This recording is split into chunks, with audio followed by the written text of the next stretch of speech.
एक ऐसी चीज जिससे एस्ट्रोलॉजर्स बहुत ज्यादा पैसा कमा रहे हैं, बिकॉज हर किसी को ये चीज जाननी है मेरी जो इच्छा है, मेरी जो विशेष है, मेरी जो डिजायर्स हैं वो कब पूरी होंगी। और इसी क्वेश्चन का जवाब पाने के लिए काफी ज्यादा लोग एस्ट्रोलॉजी की कंसल्टेशन लेने आते हैं। लेकिन मैं आज आपको वो तरीका रिवील कर दूं। वैसे तो बहुत सारे तरीके होते हैं, बट मैं आज आपको एक ऐसा तरीका बताने वाला हूँ जिससे आप ये खुद पता लगा सकते हो कि आपकी डिजायर कब फुलफिल होंगी और उसको कौन सा प्लेनेट फुलफिल करेगा। अगर आपने अभी तक सब्सक्राइब नहीं किया है तो आसमान में एकदम सही प्लेनेटरी पोजीशन है हमारे चैनल को सब्सक्राइब करने के लिए। सब्सक्राइब कीजिए और लाइक कीजिए और स्टार्ट करते हैं आज की वीडियो को। इसके लिए सबसे पहले आपको चाहिए होगी आपकी जन्म कुंडली। अब जन्म कुंडली अगर आपके पास है तो फिर उसे खोल लीजिए, अगर नहीं है तो फिर एक काम कीजिए, इंटरनेट के ऊपर बहुत ज़्यादा फ्री सॉफ्टवेयर है, उनके पास जाइए और वहाँ पे अपनी बर्थ डिटेल्स फिल करके अपनी जन्म कुंडली लेकर आ जाइए। आई होप आपके पास अब आपकी जन्म कुंडली आ गई होगी। जन्म कुंडली के अंदर देखिए जो 11वां घर होता है, वैसे हाउसेस सारे फिक्स होते हैं, first house, second, third, fourth, fifth, sixth, 7th, 8th, 9th, 10th, 11th। जो 11th हाउस है उसके अंदर नंबर चेक कीजिए कि कौन सा नंबर लिखा हुआ है। हाउसेस के नंबर नहीं होते हैं, जिसके उसके अंदर जो नंबर लिखा हुआ है वो नंबर होती है आपकी राशि। उस नंबर को देखिए कि किस नंबर की राशि है। अगर मान लीजिए इसमें बैठी है लियो यानी सूर्य की राशि, तो अब आपकी जो विशेष को पूरे करने वाले ग्रह हैं वो है सूर्य देव। अब सिर्फ सूर्य ही प्लेनेट ऐसा है जो आपकी विशेष को पूरी कर सकता है, बिकॉज वो ऑब्सेस्ड है आपकी इच्छाओं को पूरा करने के लिए। बस आपको उसके हिसाब से काम करने की जरूरत है। हम सूर्य से लेकर शनि तक के सारे ग्रहों के बारे में समझते हैं। राहु केतु की कोई राशियां नहीं होती हैं, इसलिए हम राहु केतु को स्किप करके बाकी 7 ग्रहों को कवर करते हैं। एक छोटी सी डेली हैबिट समझेंगे जिसे हम करके अपनी इच्छा पूरी कर सकते हैं। अगर नहीं वो नहीं कर पा रहे तो एक कोई मंत्र हो गया, उसको हम समझते हैं कि कैसे हम पूरी कर सकते हैं। अब मान लीजिए आपके 11वें हाउस के अंदर 1 नंबर राशि या फिर 8 नंबर राशि लिखी हुई है। इसके जो मालिक हैं वो है मंगल देव।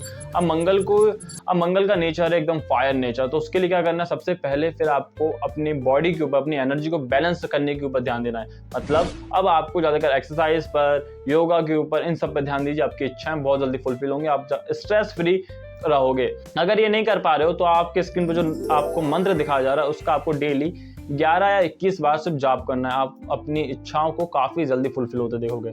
अब बात करते हैं अगर आपके 11th हाउस के अंदर 2 नंबर राशि या 7 नंबर राशि लिखी हुई है, तो इसका मतलब है कि अब आपके इस घर के मालिक है शुक्रदेव। और शुक्रदेव को सही करना है तो क्या करना पड़ेगा, तो फिर आपको करना पड़ेगी सेल्फ केयर, कि हमेशा ग्रूम रहना है, नहा धो के हमेशा दिन भर साफ रहना है, तैयार रहना है, गंदे कपड़े नहीं पहनने, बेसिक चीजें। जरूरी नहीं कपड़े नहीं लेना है, कपड़े पुराने भी हो लेकिन धुले हुए हो, कम से कम पानी तो दो अगर पैसा इतना भी नहीं है तो, क्योंकि शुक्रदेव रिप्रेजेंट करते हैं मनी को, आपके लग्जरी को। अगर आप अपने आप को ही खराब रखोगे तो लग्जरी कभी लाइफ में नहीं आनी। हाँ, इसके जो मंत्र है वो आपको स्क्रीन पे दिखाया जा रहा है। इस मंत्र को आप 21 या 11 बार जाप करोगे तो आप शुक्रदेव की उस ब्लेसिंग को जरूर पालोगे। अब आगे बढ़ते और बात करते हैं अगर इस हाउस के अंदर 3 नंबर या फिर 6 नंबर लिखा हुआ है तो इस घर के मालिक होते हैं बुधदेव। अब बुधदेव के लिए सबसे पहले आपको राइटिंग सीखनी पड़ेगी, कम्युनिकेशन स्किल को ठीक कैसे करना है वो चीज सीखनी पड़ेगी। अगर आप ये चीज अपनी हैबिट डाल लेते हो तो फिर आपका जो मरकुरी है वो अच्छा होगा, आपकी इच्छाएं पूरी होंगी। अगर आप नहीं कर पा रहे हो तो फिर आपको जो मंत्र दिखाया जा रहा है इसको दिन में 21 या 11 बार जाप करना है। इससे भी आपकी इच्छाएं बहुत जल्दी फुलफिल होने लगेगी। अब आगे बढ़ते हैं और बात करते हैं अगर इस हाउस में 4 नंबर लिखा हुआ है, मतलब अब इस हाउस के मालिक हैं चंद्रदेव। चंद्रदेव को ठीक करने के लिए सबसे पहले आपको मेडिटेशन करना डेली स्टार्ट करना पड़ेगा, क्योंकि जब मेडिटेशन करोगे आप अपने इमोशन को, अपने माइंड को रिलैक्स कर पाओगे। और वही मेन इंपॉर्टेंट चीज है मून के लिए। अगर आप नहीं कर पा रहे हो तो फिर आपको एक चीज रखना पड़ेगा, तो आपके स्क्रीन पर जो आपको मंत्र दिखाया जा रहा है इसका आपको डेली 21 या 11 बार जाप करना पड़ेगा। उससे भी आपकी इच्छाएं काफी जल्दी और काफी स्पीड से पूरी होंगी। अब आगे बढ़ते हैं और बात करते हैं कि इस हाउस के अंदर अगर मान लो 5 नंबर लिखा हुआ है तो फिर आप क्या करोगे। 5 नंबर लिखा हुआ है तो आपको अब सेल्फ रिस्पेक्ट और सेल्फ कॉन्फिडेंस के ऊपर काम करना पड़ेगा।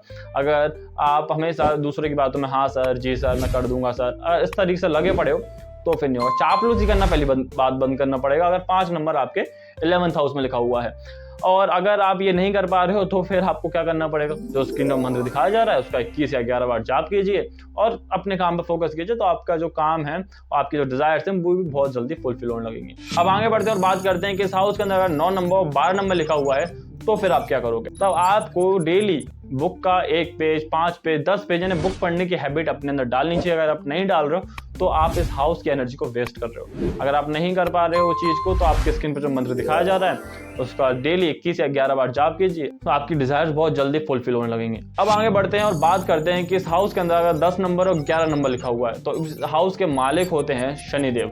शनिदेव को ठीक करने के लिए सबसे ज्यादा इंपॉर्टेंट होता है हार्ड वर्क, कंसिस्टेंसी और डिसिप्लिन। अगर नहीं है तो शनिदेव जूते मारते ही रहेंगे, और जब तक मारेंगे जब तक बना नहीं लेंगे अपन इस चीज को। अगर आप नहीं कर पा रहे हो तो फिर आपको जो स्क्रीन पर मंत्र दिखाया जा रहा है उसका 21 या 11 बार जाप कीजिए, और इसके बाद आप देखोगे कि आपकी डिजायर्स काफी जल्दी और काफी स्पीड से फुलफिल होने लगे। अगर आपने अभी तक पूरी वीडियो देखी है तो आप समझ गए होंगे कि फिर आपको कौन सी रिचुअल को अच्छी तरीके से फॉलो करना है। लेकिन एक बात जो आप हमेशा याद रखोगे कि आपको हार्ड वर्क या फिर थोड़ा बहुत काम तो अपने उस काम को उस विश को पाने के लिए, उस डिजायर को पाने के लिए करना ही पड़ेगा। बिकॉज सारे ग्रह तभी काम कर सकते हैं जब आप काम कर रहे होंगे। अगर आप बिस्तर पर पड़े हुए हो फिर आप ये मंत्र चैंट करते रहो, नहीं फल मिलेगा, ना ही कोई इच्छा पूरी होगी, ना ही कुछ होगा।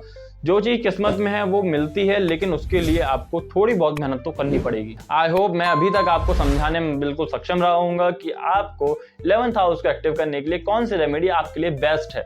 आज के लिए इतना ही। हम आपको मिलते हैं किसी अगली वीडियो में किसी अगले टॉपिक के साथ। अगर अभी तक सब्सक्राइब नहीं किया तो सब्सक्राइब कीजिए, इंस्टाग्राम पे जाके फॉलो कीजिए, और कमेंट करके बताइए कि आपके 11th हाउस में कौन सा ग्रह बैठा हुआ है। कोई डाउट हो तो वो भी आप कमेंट करके पूछ सकते हैं, और लाइक करके हमारा मोटिवेशन आप बनिए।